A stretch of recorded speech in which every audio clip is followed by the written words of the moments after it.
You ask Tiger to solve. This deals with linear equations with one unknown. The final result is x equals 25. Let's solve it step by step. Simplify the expression.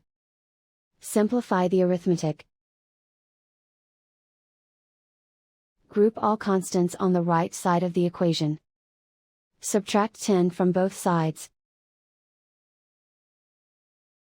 Simplify the arithmetic.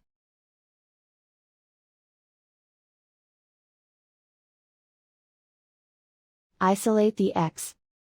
Divide both sides by 2. Simplify the fraction. Find the greatest common factor of the numerator and denominator.